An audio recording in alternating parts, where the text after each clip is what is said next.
3 सालों से लगातार परेशान कर रहा है और आए दिन कुछ ना कुछ एचएम बोलते रहती है। मुझे ऑफिस में नहीं जाने देते। ऑफिस का गेट है, उससे मैं अंदर नहीं जा सकती। मैं आती हूँ, मास्टर पर कोई टीचर दे देती है, तब मैं मास्टर साइन करती हूँ। और अभी कुछ दिनों से तो क्या कर रहे हैं, एग्जाम पीरियड में 15 दिनों से तो मुझे क्लास ही नहीं दी, कोई क्लास। मेरे बच्चे हर एक क्लास में 10-10 करके बच्चे बैठ जाते। फिर मैं बच्चों को जाके उनको जो भी थोड़ा मोड़ा वर्क दे देती हूँ। और 2 तारीख से उन्होंने क्या किया, मुझे क्लास के बाहर वहीं पर सर देखिए इन्वर्टर लगाए। इतने दिनों का मेरे पास फोटो वगैरह सब है। इधर कच्चे वर्कर पड़े थे, वर्कर्स लोग काम कर रहे हैं, उनके बीच में वो मुझे बाहर बैठा के रख रहे हैं और पूरा टाइम मुझे बाहर बिठा के। और मेरा वर्क उन्होंने पेपर मैंने बनाया, लेकिन बच्चों को नहीं देने दिया, बच्चों को मुझसे दूर कर दिया। उनको बच्चों को दूसरी क्लास में ऊपर बैठाते थे, जबकि मेरी क्लास वहां पर थी। इन सब की तकरार आपने आपके सुपीरियर्स को क्यों नहीं किया? एचएम ने ही मुझे बैठाया है बाहर। तो उनके ऊपर जो प्रशासनिक अधिकारी है उनको क्यों नहीं आपने उनको जब इन्होंने मुझे बाहर बैठाया, मुझे क्लास में नहीं जाना दिया, मेरे बच्चों से दूर कर दिया। मैंने पेपर बनाया, लेकिन उन्होंने कहा कि आपका पेपर हम साइन नहीं करेंगे। फिर आप बाहर, फिर मैं बोली कहाँ जाए, बोले आप बाहर बैठो, आप क्लास में नहीं बैठो। तो मैंने एजुकेशन ऑफिस में भी उनको भी लेटर दिया है, उनको भी मैंने थाने में भी मैंने लेटर दिया है, उल्लासनगर में भी लेटर दिया है और महात्रे सर को भी मैंने लेटर दिया। इस मानसिक जो प्रॉब्लम आपको दिया जा रहा है, टॉर्चर किया जा रहा है, इसके पीछे एक्चुअल कहानी क्या है? एक्चुअल कहानी सर, वो मुझसे पैसे मांग रहे हैं। इसको पर मंथ वो 5,000 रुपए पहले मांग रहे थे, फिर धीरे धीरे करके वो 3,000 पे आए हैं। सारे टीचरें दे रही, सारे टीचरों से ले रहे हैं, मैं वो 3,000 नहीं दे रही हैं, जिसके कारण वो बोले कि हम आपको स्कूल से निकाल के ही रहेंगे, कोई ना कोई कारण बता के हम आपको स्कूल में रहने नहीं देंगे। पैसे किस बात के लिए मांगा जा रहा है? स्कूल चलाने के लिए, स्कूल चलाने के लिए। हमारे बच्चों का जो पेपर होता है, बच्चों का, हमको जो पंखा मिलता है, हमको जो कुर्सी मिलती है, ऐसे हमको वो बताते हैं, हमको जो पंखा मिलता है, हमको हमारा जो पे शीट जाता है वो कहाँ से जाएगा। एक्चुअल में तो देखा जाए तो स्कूल प्रशासन टीचरों को सैलरी देती है ना? जी सर जी। यहाँ पे उल्टा हो रहा है, कैसे क्या? जी सर, और मुझे ये 2020 में कोरोना काल में उन्होंने क्या किया कि मेरा सितंबर मंथ में 15 दिन का पेमेंट बनाया ही नहीं। कोरोना काल में हम आते रहे यहाँ, उन्होंने पेमेंट बनाया नहीं। उसके बाद भी मैं उनसे बोली, उसके बाद नहीं बना। फिर लगातार उसी आगे 2022 में फिर उन्होंने 6 महीने का लगातार मेरा पेमेंट नहीं बनाया। मास्टर पे मेरा साइन है, मेरा डेली का रिकॉर्ड है, टाइम से आना, टाइम से जाना। जो भी वर्क मिलता है सर, हम तो काम करने के लिए आते हैं, हम टीचर्स, हमको बच्चे चाहिए, हमको बच्चे पढ़ाना है। और फिर मुझे मेरा 6 महीने का पेमेंट नहीं बनाया उन्होंने। फिर सर 7वें अप्रैल महीने में, लास्ट अप्रैल में मेरे घर में मेरी जेठानी की अचानक डेथ, हार्ट अटैक हो गया। मतलब वो 50 ईयर्स की थी, अचानक डेथ हो गया 7 अप्रैल की बात है। उस दिन स्कूल की छुट्टी थी। मैं एचएम को 2-3 कॉल करती रही, लेकिन उन्होंने मेरा कॉल नहीं उठाया। फिर मैं थक कर मनोज सर जो है सेक्रेटरी है, उनको कॉल की मैं। फिर उन्होंने फोन, मैं बोली सर मेरे घर में ऐसे घटना हो गई है, मुझे सर अचानक में गाँव निकलना है। उन्होंने कहा ठीक है। और मैं गाँव से 13 दिन सर वहाँ पे काम, और 15 दिन में मैं यहाँ आ गई हूँ। 7 तारीख के पहले तक का साइन है, 7 तारीख के 15 दिन जोड़ के, उसके बाद भी 22 या 23 तारीख से साइन है। लेकिन उस महीने में भी मेरे घर में इतनी बुरी घटना हो गई, जो मेरी जेठानी एकदम यंग थी, 50 ईयर्स की ओल्ड, उनकी डेथ हो गई। लेकिन तो भी उन्होंने अप्रैल मंथ में मेरा पेमेंट काट लिया। आपका पेमेंट कितना है यहाँ पे? सर पे शीट ये हमें दिखाते नहीं है, जो पेमेंट आता है कटिंग वगैरह करके उसके हिसाब से पता चलता है। पे शीट जब आ जाता है हमें, मुझे तो खास करके, और मुझे तो ऑफिस में जाने की परमिशन ही नहीं। 86 के आसपास सब कुछ है। अच्छा, 86,000। अभी ये जो प्रॉब्लम क्रिएट हुआ है, इसका सॉल्यूशन क्या है? आप क्या मांग कर रहे हैं? सर जो भी है, मुझे मेरी क्लास चाहिए। हाँ सर, एक और बात, उन्होंने अभी मुझे यहाँ बैठने के लिए कहा, बैठा दिए, मुझे चेयर भी ला के दिया, वहाँ बैठा दिए हैं। और ये सब काम उन्होंने उनके थ्रू करा रहे हैं, जो क्लर्क रखे हैं उनके थ्रू कराते, उनको बोलते हैं। फिर मेरा उन्होंने इवेल्युएशन बुक और बच्चों का रिपोर्ट कार्ड, वो भी मेरे से परसों के दिन ले लिया। मैं सर इनके इतने ही मतलब यहाँ पे सर देख सकते हैं, यहाँ पे धूप हवा पानी धूप नहीं आ रही है, लेकिन सर आप बैठ नहीं सकते वहाँ पे। और सर पीछे इन्वर्टर का बैटरी है और आने जाने का रास्ता, सब आते जाते रहते हैं बच्चे, आते जाते सर मुझसे पूछते हैं कि टीचर आप क्लास में क्यों नहीं आ रहे हैं। आपकी डिमांड क्या है? जी सर, आपकी मांग क्या है? बस मांग वही है कि मुझे जो भी मेरा अधिकार है, मुझे क्लास में जाने दिया जाए, मुझे क्लास में पढ़ाने दिया जाए।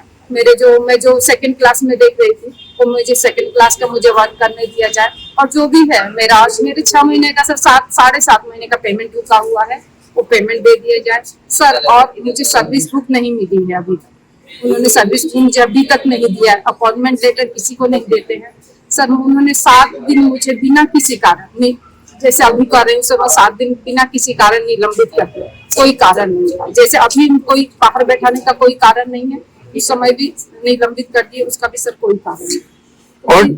और टीचरों का जो इसमें विरोध नहीं है, जिस तरीके से आपने पैसे दे जो है पैसों की बात की कि टीचरों से पैसे ले जा रहे हैं, और टीचर विरोध क्यों नहीं कर रहे इस चीज का? सर और टीचरों के बारे में मैं नहीं बोल सकती, सबकी अपनी अपनी ये डरा के रखते हैं, तो सबकी अपनी अपनी रोजी रोटी नौकरी है, तो वही बोलते हैं कि आप उनके जैसा करोगी तो हमको आगे भी इनके जैसा आपको भी परेशान करेंगे। तो लोग सर परेशान होना नहीं चाहते हैं, इसीलिए जैसा बोलते हैं वैसे चुपचाप सब करते हैं। क्या नाम है आपका और कौन से सब्जेक्ट की आप टीचर है? मेरा नाम सुमन राजेश सिंह है और मैं हिंदी मीडियम सेकंड स्टैंडर्ड में पढ़ाती हूँ। और सेकंड स्टैंडर्ड में ऑल्सो डीएडी टीचर हूँ मैं, तो सेकंड स्टैंडर्ड में मैं ऑल सब्जेक्ट पढ़ाती हूँ। देखिए, हम लोग मैनेजमेंट है, आरोप प्रत्यारोप लगाना, जिसे काम नहीं करना है वो आरोप ही आरोप लगाएगा, जिसे वर्क करना है वो वर्क करेगा। हमारे ऑल टीचर्स सभी लोग हमारे लिए एक फैमिली रिलेशन जैसे काम करते हैं।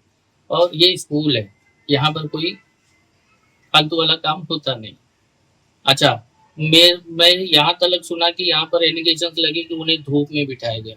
आप देख सकते हैं यहाँ पर कहीं भी धूप का प्रीमाइसिस नहीं है हमारे विद्यालय के अंदर। दूसरी बात, वो उनकी इरेगुलरिटी स्कूल के अंदर विदाउट सैंक्शन उन्होंने आज तक लीव लिया ही नहीं। जब देखो तब घर पे चले जाएंगे, कुछ भी करेंगे, वो अपने बहाने को बचाने के लिए ये सब दुनियादारी चल रहा है। आजकल कोर्ट के नियम कानून आप लोगों को पता है, ये कोर्ट की धमकियां देती है। हमारे एचएम ने इनके लिए हाथ जोड़ करके निवेदन किया है कि इनको मैनेजमेंट देखे, मैं इनको नहीं देख सकती हूँ। 2 साल हो गया वो बात को। तो अभी इनको ये अपनी मर्जी से कब आती है, कहाँ बैठती है, इनको कोई कुछ भी किसी भी बात की ड्यूटी दिया नहीं है और कोई बिठाया नहीं इनको कहीं भी बाहर। ये अपनी मर्जी से बैठ रही है। आज की बात है कि आज उनको स्टोर रूम में बिठाया गया, ऐसी उनकी तकरार है। कहाँ स्टोर रूम है ही नहीं, दूसरी जगह पे हमारा स्टोर रूम है और वो जहाँ बैठी है हमारे पास सीसी फुटेज आप ले लीजिए। जब ये एक्टिविटी जब आप कह रहे हैं कि वो कर रहे थे, तो फिर मैनेजमेंट ने उनके ऊपर एक्शन उस समय में क्यों नहीं मैनेजमेंट ने लिया? 2 दिन उनको 2 बार सस्पेंड किया, 2 दिन 2 बार सस्पेंड किया कि आदमी अब सुधर जाए, अब सुधर जाए। लेकिन उनकी धारणा ऐसी ही रही। और विद्यालय के विषय में हमेशा निरंतर कभी महिला मंडल, कभी 4 आदमी लेके आकर के कभी भी कहीं भी, और यहाँ नहीं, मैं नहीं बोल रहा हूँ, पूरे डिपार्टमेंट को तंग करके रखा है। अदर लीगल अथॉरिटीज या इलीगल अथॉरिटीज कहीं से भी फोन आ रहे, मुझे भी फोन आ रहे।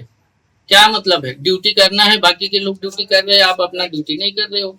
ऊपर से आप जाकर के नेतागिरी कर रहे हो यहाँ पर, उसके बाद कोर्ट की धमकियां दे रहे हो, तो हम लोग क्या करेंगे? आपने बातचीत के दौरान आपने बताया कि उनका एटीट्यूड की वजह से ये सारी प्रॉब्लम हो रही है। क्या उनका एटीट्यूड है? वो सब फालतू किसी के बारे में बकवास करना, एक एचएम को रेस्पेक्ट नहीं देना, एक मैनेजमेंट को रेस्पेक्ट नहीं देना। You are a teacher, how to behave just like a teacher. हाँ, आपकी डेली डायरी चेक करो, आपने कौन सा वर्क किया है आज तक, आपकी लॉग बुक चेक करो, आपकी एचएम ने क्यों साइन नहीं किया और आप क्यों नहीं गए एचएम के पास साइन लेने। आपकी एटीट्यूड यही जाहिर करती है ना। इस विषय में मैनेजमेंट और अब टीचर के साथ बैठक होगी, क्या फैसला, क्या निर्णय लेने की कोशिश बहुत की? बार हुई, मैंने भी बहुत बार कोशिश की और मैंने कई बार बैठ करके इनको समझाने की कोशिश की, जो भी मैटर्स है इनको। अभी फिलहाल एग्जाम के पहले भी, क्योंकि एचएम ने हाथ उठा लिया इनके लिए, क्यों उनके ऊपर झूठे आरोप लगाते रहती है, मैनेजमेंट के ऊपर भी झूठे आरोप लगाते रहती है। इसलिए मैंने बैठ करके एक बैठक ली। वो बैठक में मैं बोला, आप अपना डिसीजन लीजिए, बच्चों को आपने साल भर क्या पढ़ाया वो रिजल्ट मुझे बताइए। आप बिना परमिशन एचएम के सिग्नेचर के आप you are not going to create और जनरेट एनी क्वेश्चन पेपर। और सभी क्लास के लिए ये नियम लागू है। बिना एचएम के परमिशन के आप कुछ भी लिख करके और बच्चों को दोगे, पढ़ोगे, ऐसा नहीं होता है। तो अब मैंने ये नियम क्यों किया, इसलिए किया कि भैया आप जो है 24 घंटे के अंदर एचएम के साथ बैठ के आपका क्या प्रॉब्लम है सॉल्व कर लो। लेकिन ये मौका देने के बाद भी उन्होंने क्या किया, फलाने जगह से मुझे फोन आना चालू, मेरे पास सबके नंबर है, रिकॉर्डिंग है, और कैसे कैसे लोगों के फोन आए, कई पॉलिटिशियंस के भी फोन आए मेरे पास में। ठीक है, वो कोई भी है, अभी किसी के पास में किसी की तकरार जाएगी वो फोन करेगा, ठीक है। अब इस तकरार पे मैनेजमेंट क्या अगला कदम उठाएगा? मैनेजमेंट अगला कदम यही उठाने वाला है कि अगर इसके ऊपर शासन ने कार्रवाई नहीं किया, कई लेटर इन्होंने जो दिए हैं वो जाहिर करता है कि इनकी मानसिकता क्या है। बार बार कोर्ट की धमकियां देना, बार बार लोगों को ला करके धमकियां देना, एचएम को धमकी देना, इस तरह से अगर ये करते रहे तो फिर ये स्कूल बंद करने के सिवा मेरे पास कोई रास्ता नहीं। मुझे इस गवर्नमेंट का मैंने कोई भी 1 रुपए का मानहानि नहीं, 1 रुपए का नुकसान नहीं किया है। जितना दिन ड्यूटी किया है इनके हाथ का सिग्नेचर है, वो जो पेमेंट डिडक्ट किए हैं वो भी इनकी सिग्नेचर है, इनकी प्रेजेंटी सब रजिस्टर बता रही है। जब हमने स्कूल का थोड़ा बहुत दौरा किया है, ये तो जो है स्कूल से रिलेटेड बात है, ये इस महिला टीचर के से रिलेटेड नहीं है। स्कूल में जब देखा गया परिस्थिति, टेयर कटिंग से स्कूल बना हुआ है, ये ऑथराइज्ड है क्या? क्या स्कूल इस तरीके से बनाया जा सकता है? क्योंकि लीगल ऑथराइज जो कुछ भी है ये माननीय प्रशासन ने देख करके हमें मान्यता दी है। 2003 से स्कूल चल रहा है, ये आज का नहीं। ये विद्यालय 2003 से चल रहा है और बारंबार इसका हर साल जो है पुनर्मान्यता मिलती है, हर 3 साल में पुनर्मान्यता मिलती है। कितने बच्चे पढ़ते हैं, कितने यहाँ क्लास है? तकरीबन 600 बच्चे हैं और आने वाले समय में जूनियर कॉलेज बनने जा रहा है। यानी मान्यता जो है प्रशासन से मिली है? प्रशासन ने दिया है ना, हम थोड़ी मान्यता देते हैं। क्या नाम है आपका और पद क्या है आपका? मेरा नाम मनोज तिवारी है, मैं ये संस्था का सचिव हूँ।